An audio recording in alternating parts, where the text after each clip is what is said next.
So this is a video that I'm going to do about my 2022 Tesla Model 3. This is the all-wheel drive. I typically drive the rear-wheel drive, but if anybody watched my past email, we got in an accident about a month ago, and we've had this rented vehicle for the whole time.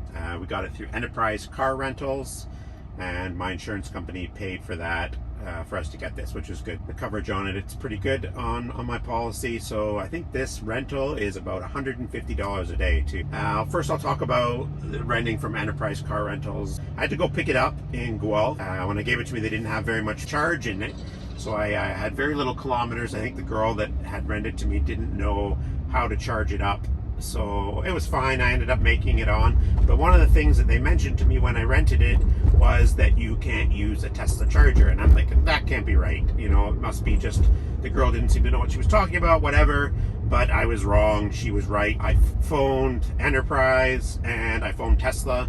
The way a car works when it comes to Tesla charging is it's associated with the vehicle, and with Enterprise they don't allow you to use the Tesla charging superchargers or any of the charging system, because as we know, we go up there, it just automatically charges to your account. With this, you don't get the account. Now Budget, I hear, does do it, and then you just get billed for it afterwards, which makes it a hell of a lot more sense. But when I rented it, I was like, oh, no big deal. They gave me the wire charger back there. I'll be able to plug into it. Then I realized, luckily I already had one. They didn't include that adapter that you get that converts to most charging systems. So luckily I pulled that out of my one that I got in the car accident, and I put that in there. So I got the charging cable, so I think I'm going to be okay.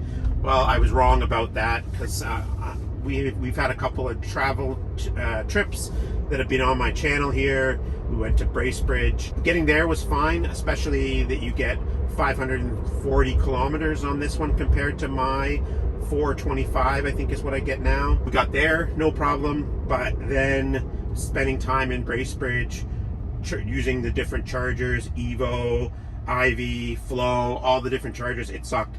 And then on the way home, coming down the 401, I had to use the IV charging system. There's only a couple on the 400 series that work with the Tesla and that are a fast charge, because normally they're like 30 kilometers an hour, right? Which is not good enough. They have one that'll do is faster on the en routes, and the one I went there, the one was broken. The other one, when I first used it, I thought it was broken. I think it was user error on my behalf. It isn't very well explained, so if you notice in my other video that I used it a second time and it worked fine, I was able to use it. The charging time still is slower than, say, a supercharger, because we know we get the 150 or the 250. I think this was a 100, which, you know, wasn't terrible, but the whole experience, I mean, getting to Bracebridge took us like 4.5 hours. Getting home took us 7 hours, just due to the charging at the first place. We thought it was charging, we went inside, came out, and it hadn't charged at all, and just whatever. So definitely renting a Tesla from Enterprise, I wouldn't suggest it if you're doing any kind of long distance trips, because using the other charging system is terrible. Like, I met a couple of other drivers driving there was a guy that was a Mercedes SUV, 325 kilometers on his, and he was taking it back. He said, like, the charging system other than Tesla is just not very good. So it really makes you appreciate the Tesla charging system. Luckily, I should get my car back this week. That's why I'm making this video. I've had it for about a month. Like I mentioned, now it is fine for inner city driving, no problem, because I have a charger at home. It works with that. You know, if you need small charges, you can get those at my work and stuff like that using some of the systems, but definitely no good with a distance driving. Other than the fact, I do appreciate the fact that it has the longer kilometers. Our next trip that we're doing is to Ottawa, and I'll luckily have my car back, because we're going to Ottawa and then we're going to Sauble Beach, which is total backcountry, and I knew the start charging system would be really terrible. Car itself, driving the all-wheel drive, I mean, technically everything about the car other than two aspects we know about that have more kilometers on this, and it goes faster, which I'll talk about. Everything else is pretty much the same. I think it handles the same with the rear-wheel drive. Maybe it makes a big difference in the climate in colder weather, but it's obviously summer right now. I noticed no difference between that. But we'll bring up another point here, is when you rent a vehicle, when you rent a vehicle, you just get the card. So you can't use your phone because that's part of the package. You can't log in. That's why you can't do the charging. You have to just do everything by the tapping the card. So that sucks, and the fact that you got to remember to tap your car locked every day, which you're not used to because we're used to our cars just locking, and you don't get any of the other auto start. You can put the dog mode on, but you got to do it all from the car. We were at a party the other day and I wanted to show the kids it like farting, and I had to go in the car and do it. So, you know, it's definitely way nicer having the app. Yeah, I 100% miss the app, and you don't know how good the app is until you don't have the app. So it definitely made a huge difference not having that, and it took us a while. I think we left the car unlocked like at least 3 times, and once even overnight, just because it's just habit to walk away from your car and anticipate it's going to lock. So that was another thing. You're totally relying on the card, and the Enterprise only gave us the one card for both of us, so we just kind of keep it in a common place. Then we can talk about the other one, the faster. And this one's a bit faster than the other one. I've never complained about my car, the 0 to 60 or the pickup on it. It's great. I do notice that this one's faster. That 1 second from I think 5.6 to 4.4, it does make a difference. I took my dad out for a drive the other day, just, you know, stop sign, hit it, go. There's no throw back in your seat with my rear wheel drive. This throws you back. So there is a big difference. And like, so there, you do notice a difference. Would I pay the extra 10,000 for this faster speed? No. Would I, as a traveler, if I traveled long distance, like the long range? Yes.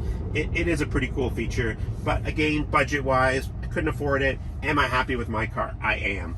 But if you travel a lot, having those extra kilometers and also not renting and getting to use the Tesla charging system, I'd imagine would be pretty darn cool. Like going to Toronto and back and not charging, whereas I have to charge.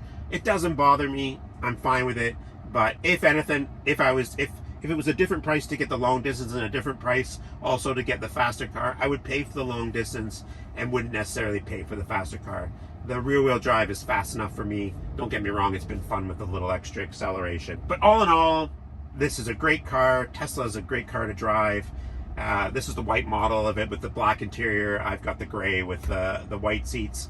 But I think probably I've cleaned the car less with this, maybe because it's not mine, but also because they're black seats. I'd probably clean my white seats, you know, a couple of times a week.